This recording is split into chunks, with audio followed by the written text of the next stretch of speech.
Un cordial saludo a todos los oyentes de Radio María. Un día más, con la gracia del Señor, proseguimos el comentario del Catecismo de nuestra Madre la Iglesia. Hoy queremos comentar el punto 1864. Se trata de un punto que nos habla del pecado de la blasfemia contra el Espíritu Santo. Por poner en contexto, estamos en el artículo del Catecismo referente al pecado. Una primera parte era la misericordia y el pecado, definición del pecado, la diversidad de pecados, la gravedad del pecado, pecado mortal y pecado venial. Bien, habíamos concluido esto, pero faltaba un punto que había sido reservado para hablar de un tema específico, ¿no? Después de haber hablado del pecado, la diferencia entre el pecado mortal, entre el pecado venial, se recuerda cómo también en la Sagrada Escritura hay una referencia misteriosa, pero que también nosotros la recogemos, que es la referencia al pecado contra el Espíritu Santo, que dice no podrá ser perdonado. Es un texto misterioso, pero que lógicamente nosotros también el Catecismo lo aborda. Nosotros tenemos que recibir la Sagrada Escritura en su totalidad, no dejando a un lado, no censurando aquellos textos que nos resulten más difíciles de entender o más antipáticos o más lo que fuere. No, la Iglesia es discípula de esa palabra de Dios y tiene que recibirla en su totalidad, en su integridad. Dice este punto, el 1864. El que blasfeme contra el Espíritu Santo no tendrá perdón nunca, antes bien será reo del pecado eterno. Este es el texto bíblico, que tiene 3 versiones, la de Marcos, Mateo y Lucas, como luego veremos. Y continúa el texto. No hay límites a la misericordia de Dios, pero quien se niega deliberadamente a acoger la misericordia de Dios, mediante el arrepentimiento, perdón, que lo he leído mal. No hay límites a la misericordia de Dios, pero quien se niega deliberadamente a acoger la misericordia de Dios mediante el arrepentimiento, rechaza el perdón de sus pecados y la salvación ofrecida por el Espíritu Santo. O sea, es decir, que Dios no tiene límite en su misericordia, somos nosotros los que le ponemos el límite en ese rechazo. Y concluye diciendo, semejante endurecimiento puede conducir a la condenación final y a la perdición eterna. Bien, vamos por lo tanto a profundizar en este punto 1864. Aquí el Catecismo hace referencia a una encíclica de Juan Pablo II. La encíclica se titulaba Dominum et Vivificantem. Era una encíclica del año 1986 sobre el Espíritu Santo en la vida de la Iglesia y del mundo. Una encíclica en la que hay al ser una encíclica sobre el Espíritu Santo, en ella hay un apartado especial, son unos cuantos puntos de esa encíclica, que hablan sobre el pecado contra el Espíritu Santo. Bueno, pues lógicamente no creo que haya existido otra encíclica, otro documento magisterial que haya abordado de una manera tan así amplia como esa encíclica el tema del pecado contra el Espíritu Santo. Bueno, y sobre todo de una manera tan reciente, porque es posible que en siglos anteriores haya existido algún otro documento, pero ahora mismo no es tan fácil conocerlo. Este es el documento, una encíclica, que es de un rango magisterial grande, sobre el Espíritu Santo, que reserva unos cuantos puntos, reserva 3 puntos en concreto, a hablar del pecado contra el Espíritu Santo. De esa encíclica vamos a servirnos para hacer el programa de hoy. Y así un poco comentamos este punto del Catecismo. Pues bien, primeramente lo que dice la Biblia, el texto bíblico. Hay unas palabras, ciertamente, que son impresionantes, ¿no? Pueden impresionar, de Jesús. Porque digo que pueden impresionar porque a algunos les han llamado las palabras del no perdón. Nos las refieren los 3 evangelios sinópticos, Mateo, Marcos y Lucas, respecto a un pecado concreto particular llamado la blasfemia contra el Espíritu Santo. Esta es la redacción que tiene literalmente, ¿no? Este texto, tanto en Mateo, en Marcos como en Lucas. En Mateo dice: todo pecado y blasfemia se perdonará a los hombres, pero la blasfemia contra el Espíritu Santo no será perdonada. Y al que diga una palabra contra el Hijo del Hombre, se le perdonará. Se refiere contra Jesucristo, ¿eh? Pero al que la diga contra el Espíritu Santo, no se le perdonará, ni en este mundo ni en el otro. La versión del Evangelio de San Marcos. Se perdonará todo a los hijos de los hombres, los pecados y las blasfemias, por muchas que éstas sean. Pero el que blasfeme contra el Espíritu Santo no tendrá perdón nunca. Antes bien será reo de pecado eterno. Y la versión de San Lucas. A todo el que diga una palabra contra el Hijo del Hombre, se le perdonará. Pero al que blasfeme contra el Espíritu Santo, no se le perdonará. Bueno, hay que reconocer que son palabras, es palabra de Dios, pero que en su formulación nos impresiona, ¿no? Y nos hace entender que aquí hay un misterio que hay que intentar profundizar sobre él, ¿no? Decía Juan Pablo II, ¿no?, en su encíclica, ¿por qué la blasfemia contra el Espíritu Santo es imperdonable? ¿Cómo se entiende esa blasfemia?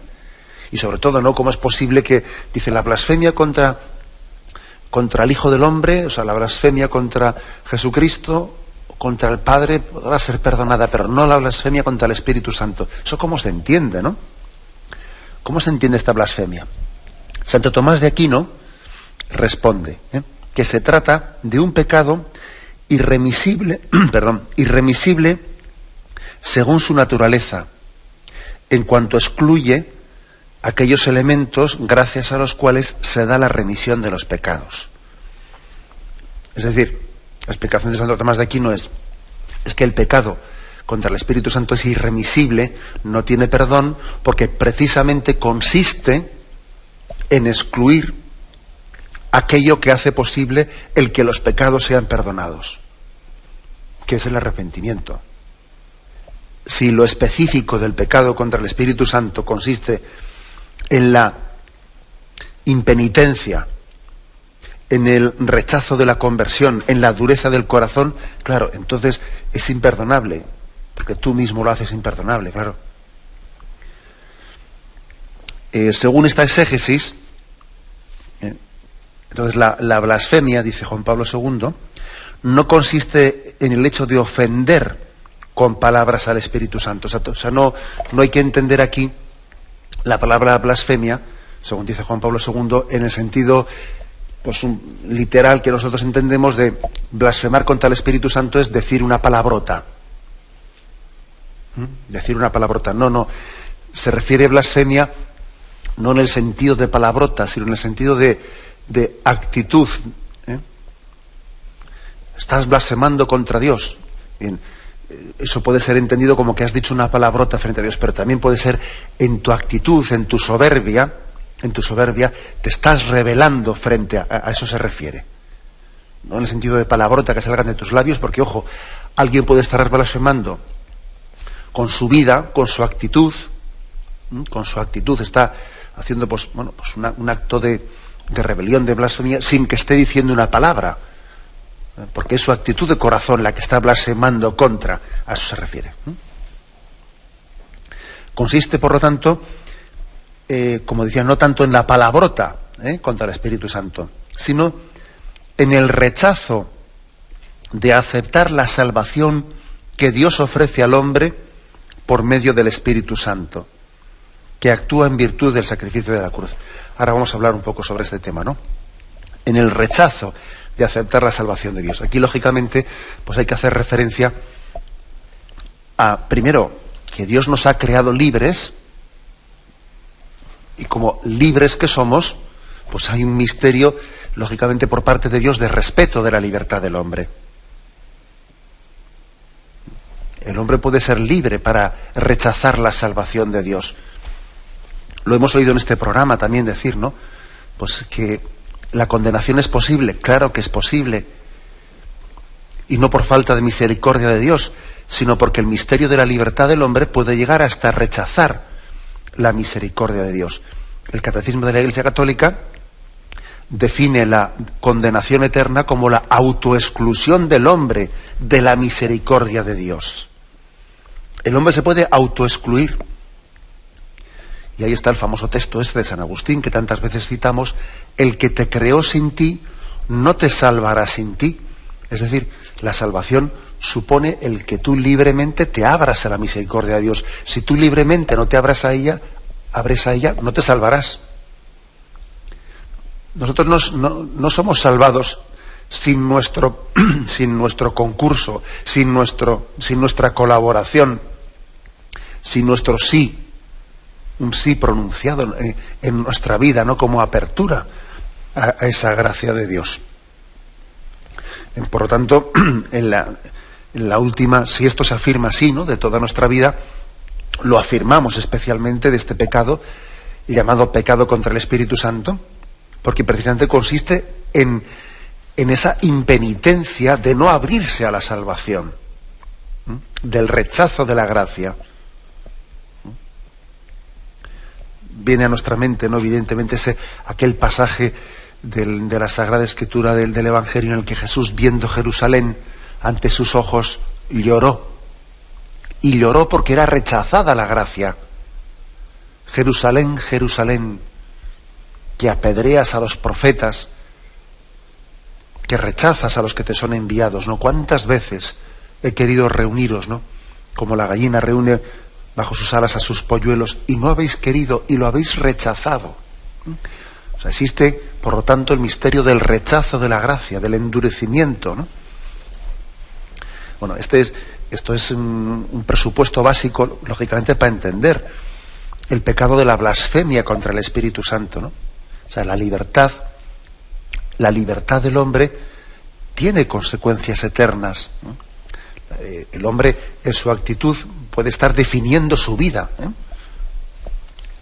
Hay que decir que hay varias clases de pecados, ¿no? Nosotros distinguimos distintos tipos de pecados. Por una parte, distinguimos el pecado de los ángeles, el pecado original, nuestros pecados personales y el pecado contra el Espíritu Santo, ¿eh?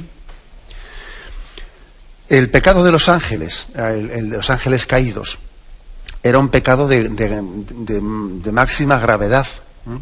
Máxima gravedad, pues por el hecho de que un ángel es un ser que en su naturaleza tiene una naturaleza incluso de rango superior, ¿eh?, a la naturaleza humana, en el sentido que su capacidad de conocimiento es intuitiva, no es como la nuestra. Un ángel conoce intuitivamente, y por lo tanto la gravedad de su pecado es superior. Por eso el pecado de los ángeles, además, un ángel no tiene capacidad de arrepentimiento como tenemos nosotros, porque su ser, su naturaleza es simple, y por lo tanto cuando elige una cosa, su elección es total, no como nosotros, ¿no?, que en nuestra estructura también corpórea, bien, elegimos, pero al mismo tiempo no estamos seguros de lo que hemos hecho y tenemos un grado de duda en esta vida. Es cierto que en el momento de la muerte la elección del hombre queda eternamente fijada, ¿no?, al presentarnos delante de Dios. Pero los ángeles, al ser precisamente espíritus sencillos, su elección es total. Cuando un ángel hace una opción, por eso o es diabólica o es de una bondad absoluta ante Dios, porque su elección intuitiva es plena, ¿no? Tiene una totalidad que nosotros no tenemos. Bueno, por lo tanto, el pecado del ángel tiene una gravedad muy especial. Hay otro rango distinto, que es el rango del pecado original. El pecado original, no tiene lógicamente ese grado de gravedad del pecado del ángel, porque Adán y Eva sí tenían, ¿no?, pues esa elección propia de un ser corpóreo, que tiene su grado de duda en sus elecciones y también su capacidad de arrepentimiento. Pero es cierto que el pecado original era más grave que nuestros pecados personales, porque Adán y Eva no tenían la concupiscencia, no tenían la tendencia al mal que nosotros tenemos. Por tanto, su elección del mal tiene una mayor gravedad al no tener, ¿no?, eso que podríamos llamar algo que está de una manera quitando o dispensando, ¿no?, dispensando de una cierta responsabilidad, que es la tendencia carnal que nosotros tenemos y que nos empuja al desorden. Están nuestros pecados personales, ¿no?, que tienen un grado de gravedad o de responsabilidad inferior al pecado original. Pero en esta lista de tipos de pecados está en nosotros el pecado contra el Espíritu Santo, que vuelve a tener una gravedad grande, ¿no?, o máxima gravedad, que en este sentido es un pecado que parece como si fuese un tanto similar al pecado de aquellos ángeles caídos, porque precisamente este pecado contra el Espíritu Santo es una especie de soberbia pura, soberbia pura del rechazo de la salvación, del rechazo de la gracia. No es que sea exactamente lo mismo, ¿no?, porque el pecado de los ángeles hay que ser ángel, y nosotros no somos ángeles, ¿no? Pero es verdad que el pecado contra el Espíritu Santo tiene algo de esto, tiene algo de ese pecado de los ángeles, porque consiste específicamente en la soberbia del no querer ser salvado, del rechazo de la gracia. Bien, ahora vamos a explicarlo más despacio, tenemos un momento de reflexión. Continuamos en este programa del Catecismo de la Iglesia Católica. Hoy lo estamos destinando para comentar el punto 1864, que habla de la blasfemia contra el Espíritu Santo. Nos estamos sirviendo también de una encíclica de Juan Pablo II sobre el Espíritu Santo, Dominum et Vivificantem, que hablaba en aquella encíclica sobre el Espíritu Santo, de este pecado contra el Espíritu Santo. Y decía en el número 46 de aquella encíclica, decía: este pecado contra el Espíritu Santo, como ya hemos dicho, consiste en el rechazo de aceptar la salvación que Dios ofrece al hombre por medio del Espíritu Santo, que actúa en virtud del sacrificio de Cristo. Y dice aquí: si el hombre rechaza aquel convencer sobre el pecado que proviene del Espíritu Santo y tiene un carácter salvífico, rechaza a la vez la venida del Paráclito, aquella venida que se ha realizado el misterio pascual con la unidad mediante la fuerza redentora de la sangre de Cristo. ¿A qué se refiere esto de convencer sobre el pecado y tal? Vamos a ver, se refiere a un pasaje del Evangelio de esos que nos pasa un poco desapercibido. Es en el discurso de la cena. En ese discurso de la cena, de la última cena que Jesús pronunció antes de marchar a Gesemaní, al huerto de Gesemaní. Ahí Jesús, en esa especie de último testamento que estaba dando a sus apóstoles, entre otras muchas cosas, dijo lo siguiente. Lo tenemos en Juan, el Evangelio de San Juan, capítulo 16, dice, versículos 7 y siguientes. Pero yo os digo la verdad, os conviene que yo me vaya, porque si no me voy, no vendrá a vosotros el Paráclito, pero si me voy, os lo enviaré. Cuando Él venga, convencerá al mundo en lo referente al pecado, en lo referente a la justicia y en lo referente al juicio. Qué curioso, ¿no? Qué palabras misteriosas. Dice Jesús: os conviene que yo me vaya para que así pueda venir el Espíritu Santo a vosotros. Y cuando venga el Espíritu Santo, convencerá al mundo en lo referente al pecado, en lo referente a la justicia, en lo referente al juicio. Vais a ver que esta encíclica de Juan Pablo II intenta explicar este texto. Convencer al mundo en lo referente al pecado. Se refiere, por lo tanto, que el Espíritu Santo es aquel que tiene como misión aplicarnos a nosotros, es decir, esa redención que Jesucristo había realizado,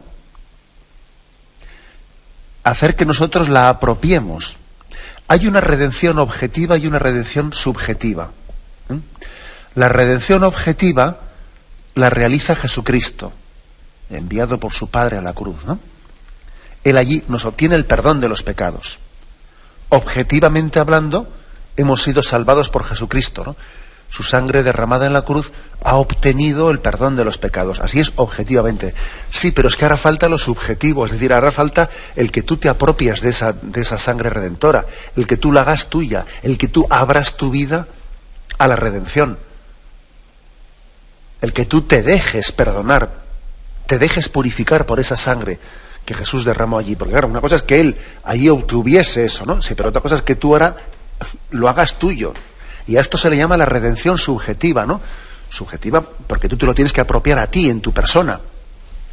Y eso se realiza, lo realiza el Espíritu Santo. Cuando Él venga, convencerá al mundo en lo referente al pecado. ¿Y de qué nos tiene que convencer? Nos tiene que convencer en la necesidad de ser salvos. Al primero que le convenció fue al buen ladrón. Ese fue el primero al que el Espíritu Santo le convenció de que tenía que apropiarse él de la redención objetiva de Jesús. Mira, allí estaba Jesús. Él había muerto para salvar a los pecados de toda la humanidad. Pero el buen ladrón se dejó convencer por el Espíritu Santo de que él necesitaba abrirse a esa sangre redentora de Jesús. Y el mal ladrón no se dejó convencer, se endureció. Y en su desgracia se rebeló, diciendo, pues blasfemando contra el Señor, contra el Espíritu Santo en definitiva, ¿no? Este es el misterio. O sea, el Espíritu Santo hace que yo me convenza del pecado, que yo me convenza de que necesito redentor, de que no me salvo yo solo, de que no me salvo solo, ¿no? De que yo soy mendigo de la gracia, que yo mendigo la gracia de Dios y que me salvo por la gracia de Dios. De eso me tiene que convencer el Espíritu Santo. Me tiene que convencer de que soy pecador y que solamente por la gracia de Dios me salvaré. A esto se le llama, ¿no?, la acción del Espíritu Santo, que nos convence del pecado, dice. Claro que nos tiene que convencer, ¿no?, de caernos de ese pedestal soberbio en el que estamos, ¿no? Bueno, pues he aquí un texto que es misterioso pero muy importante. Continúa esta encíclica donde dice, ¿no?, la sangre que purifica las obras muertas de nuestra conciencia, y hace referencia a otro texto, Hebreos 9, versículo del 11 al 15, ¿no? Y dice: si la sangre de machos cabríos y de toros y el rociar de las cenizas de una becerra tienen el poder de consagrar a los profanos, devolviéndoles la pureza externa, ¿cuánto más la sangre de Cristo, en virtud del Espíritu Eterno? Qué curioso esto, ¿eh? ¿Cuánto más la sangre de Cristo, que en virtud del Espíritu Eterno se ha ofrecido a Dios como sacrificio sin mancha, podrá purificar nuestra conciencia de las obras muertas, llevándonos al culto del Dios vivo? O sea que la sangre de Jesucristo, en virtud del Espíritu Santo, podrá purificar nuestras conciencias. Esto es volver a decir en otro texto lo que hemos dicho antes. O sea, es la sangre de Cristo nos ha redimido objetivamente, pero es en virtud del Espíritu Santo que se nos aplica. El Espíritu Santo viene como a aplicar a nosotros, a cada uno de nosotros en concreto, lo que Jesús ganó para toda la humanidad en la cruz. Y a mí me sirve de muy poco pues que Jesucristo ganase la salvación para todo el mundo en la cruz, si luego no me lo aplico yo. Pues que claro, es como si te ha tocado la lotería pero no vas a recoger el premio. Pues ¿de qué te sirve que te haya tocado? Pues valiente tonto, pero me tienes que ir a recogerlo. Pues aquí apliquémonos la explicación. O sea, Cristo nos ha salvado, pero es que ahora soy yo el que me tengo que abrir a esa salvación. Y es el Espíritu Santo el que me convence del pecado, el que me convence de que necesito ser salvo, como le convenció al buen ladrón.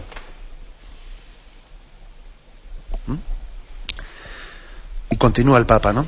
Sabemos que un fruto de esta purificación es la remisión de los pecados. Por tanto, el que rechaza el Espíritu Santo, permanece en las obras muertas, o sea, en el pecado. Y la blasfemia contra el Espíritu Santo consiste precisamente en el rechazo radical de aceptar esta remisión, de la que el mismo Espíritu es el íntimo, dice aquí, dispensador. O sea, Él dispensa, está dispensando, está repartiendo, ¿no? Como aquel que reparte la sangre de Cristo a cada uno de nosotros en concreto. Pero claro, el hecho de que Él esté dispensando, esté repartiendo la sangre redentora de Cristo, presupone en nosotros la conversión, obrada por Él, ¿no?, en nuestra conciencia.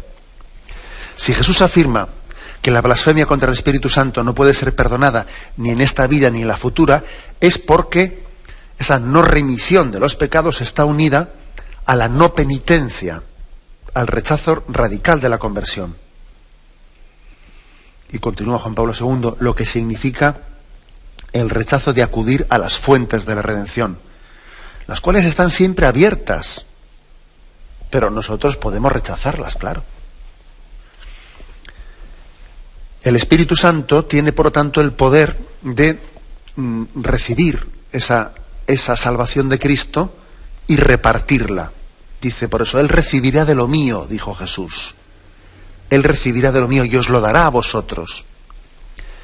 De este modo, el Espíritu Santo completa en las almas la obra de la redención realizada por Cristo. Él distribuye en los frutos de la salvación, los distribuye. Habéis visto como especialmente en muchos cuadros de la crucifixión del Señor, ¿no? Muchos cuadros, especialmente en las escuelas flamencas, pues ahí suele haber unos querubines que sostienen un cáliz y están debajo de las manos taladradas por los clavos de la cruz, ¿no? Las manos y los pies, y los querubines están cogiendo la sangre que cae de las manos de Cristo para que no se derrame en el suelo y esa sangre caiga en el cáliz. Y es imagen, por lo tanto, de esa redención de Cristo que Dios va a distribuir, va a no hacer que allí se pierda, sino que va a administrar los frutos de la redención de Cristo para que toda la humanidad no pueda beneficiarse de ellos. Esa es la obra del Espíritu Santo, ser dispensador de esa redención. Por eso dice Jesús en la última cena, Él recibirá de lo mío y os lo dará.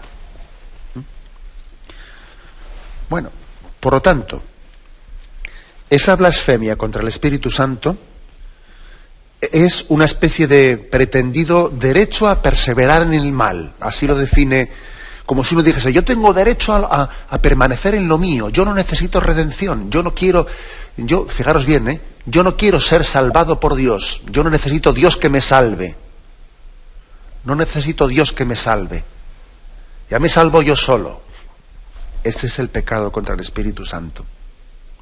Como si perseverar en el mal fuese un derecho. Dice Juan Pablo II, ¿no? Como si fuese un derecho el decir, déjame solo. La autosuficiencia, ¿no? La blasfemia contra el Espíritu Santo, de alguna manera lo que hace es que el hombre se cierre en una autoprisión. Él se encierra en sí mismo, se está autocondenando, ¿no? Porque él se cierra a las fuentes divinas de la purificación y de la remisión de los pecados. Pues bien, seguimos adelante. Seguimos adelante para dar un paso más. Hay que decir que el pecado contra el Espíritu Santo supone una libre elección que también en la Sagrada Escritura se le llama de otra forma. Se le llama dureza de corazón. Dureza de corazón. En nuestro tiempo actual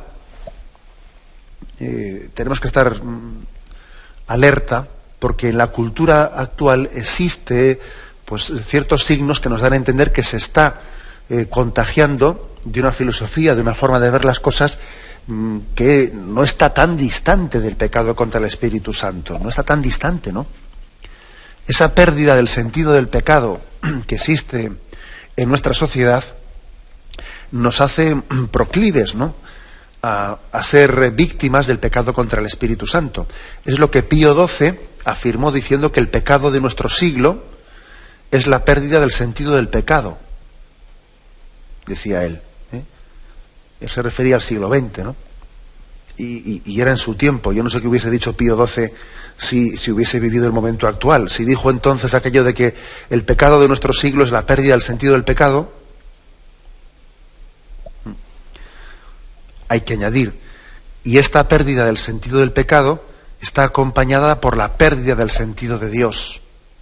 Eso lo dice Juan Pablo II de la encíclica, ¿no?, sobre el Espíritu Santo. Uno no pierde el sentido del pecado si al mismo tiempo no ha perdido el sentido de Dios. Dice aquí, en realidad Dios es la raíz y el fin supremo del hombre, y éste lleva en sí mismo un germen divino. Por ello, es la realidad de Dios la que descubre e ilumina el misterio del hombre. Es vano, por lo tanto, esperar que tenga consistencia un sentido del pecado respecto al hombre y a los valores humanos si falta el sentido de la ofensa cometida contra Dios, o sea, el verdadero sentido del pecado.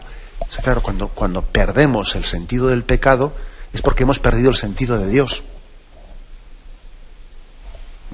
Bueno, por lo tanto, la Iglesia no cesa de implorar a Dios la gracia de que no disminuya la rectitud de las conciencias humanas, que no perdamos el sentido del pecado, porque entonces que estamos perdidos. Es mucho mejor que alguien sea pecador, pero que tenga conciencia de ello. Lo peor que nos puede suceder es perder conciencia de tal cosa. Te metes en un terreno muy peligroso en el que podrías llegar a ser víctima del pecado contra el Espíritu Santo.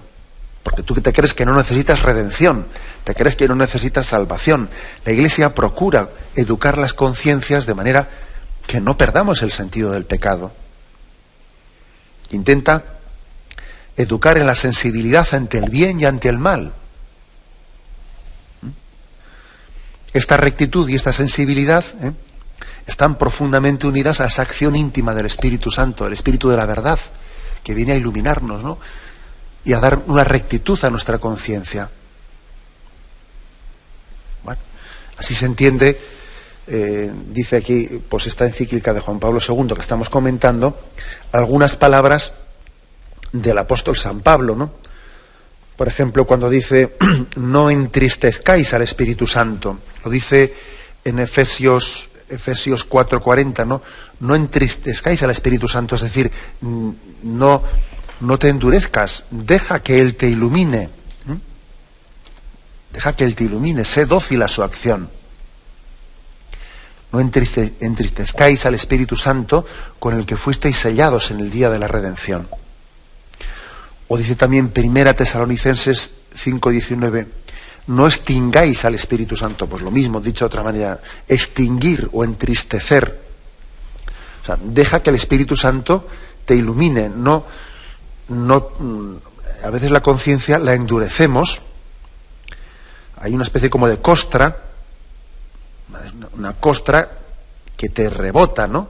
O sea, parece como que ante el remordimiento de conciencia, que es un don de Dios, tú te endureces, ¿no? Y te rebota, ¿no? Esa acción del Espíritu dentro de ti. Eso es lo último que puede ocurrir, ¿no? Es un terreno peligrosísimo porque se va acercando, ¿no? Te va haciendo más proclive del pecado contra el Espíritu Santo.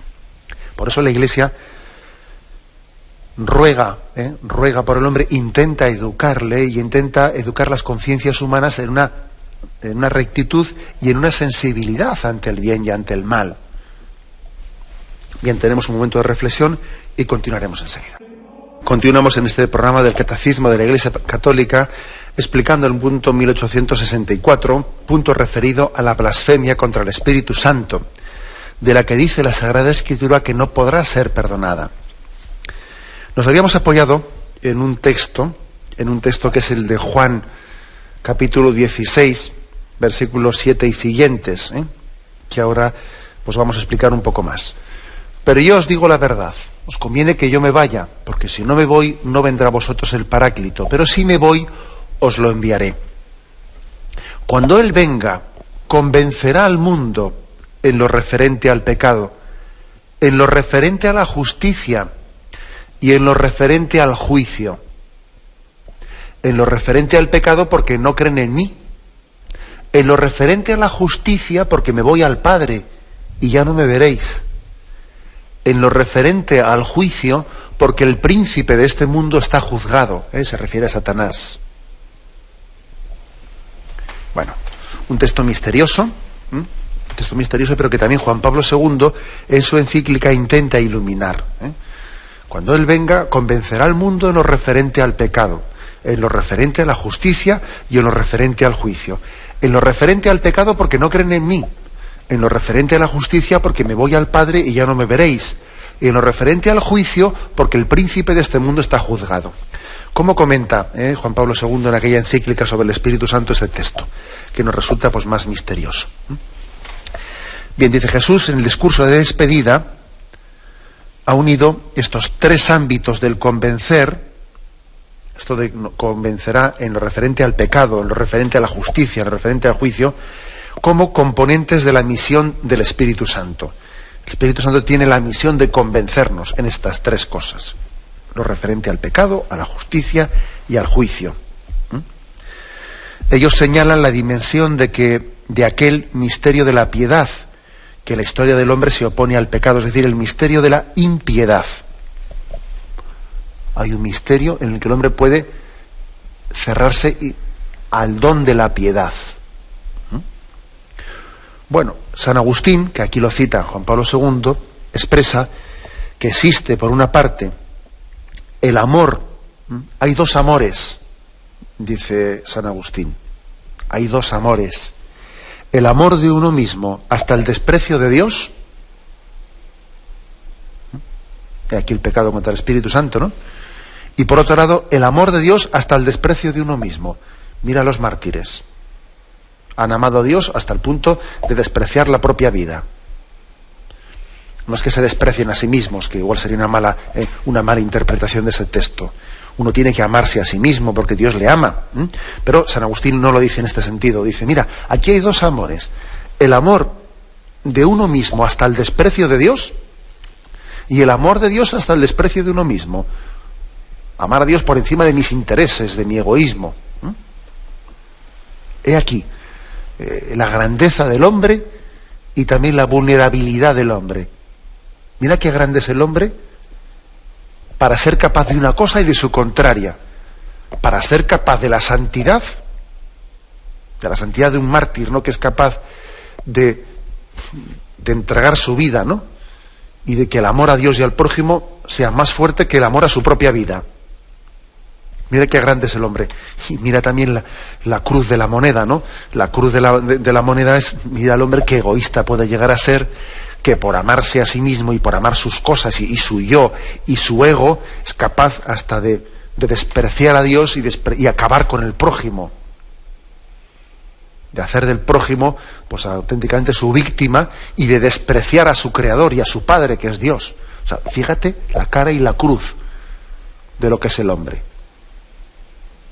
Somos capaces de verlo, ¿no? Bueno, pues este es una explicación que nos hace el Espíritu Santo. Quiere convencerme también de la posibilidad de este pecado, que es el hombre capaz de la santidad, ¿no?, de Dios.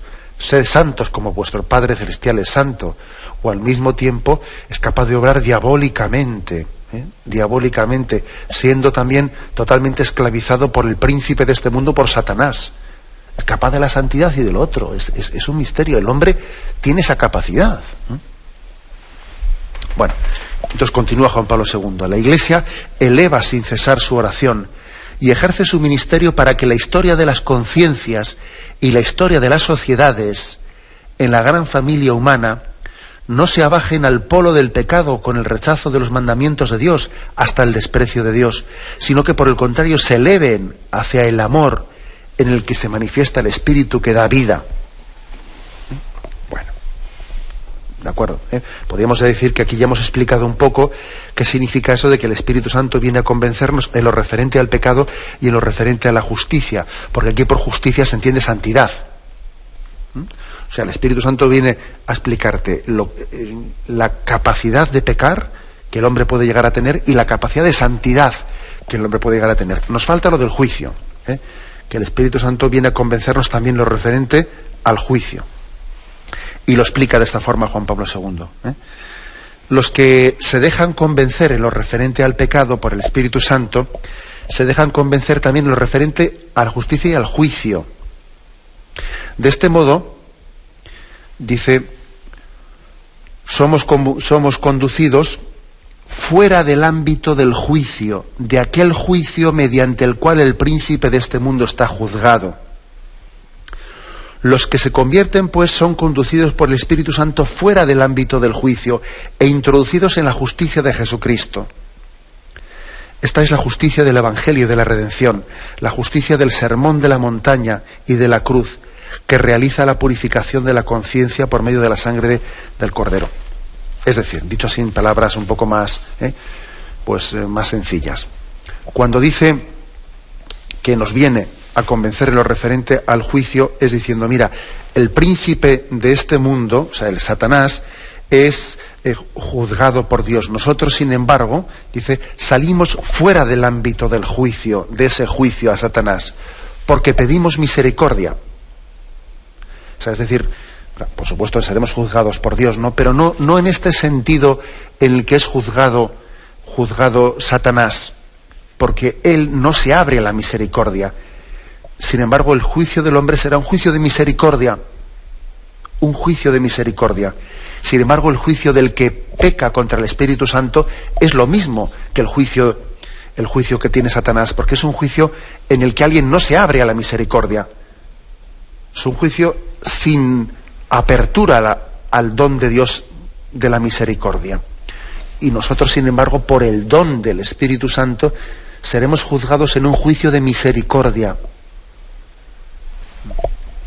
He aquí la explicación, ¿no?, que da Juan Pablo II a este texto misterioso en el cual dice que el Espíritu Santo vendrá a convencernos en lo referente al juicio, de que su juicio es un juicio de misericordia, y el amor y la confianza en la misericordia vence al temor. Es como si uno va a ser juzgado por su padre, ¿no?, y por su madre, y dice, joder, pero si el juez va a ser mi padre y mi madre, que tanto me quieren, qué paz me da saber, ¿no?, que voy a ser juzgado por la persona que más me quiere. Su juicio va a ser un juicio de misericordia. Pues eso es lo que quiere decirte esto. Sin embargo, el que peca contra el Espíritu Santo tendrá un juicio en el que él rechaza la misericordia. Él rechaza ser juzgado por alguien a quien considere como padre, como madre.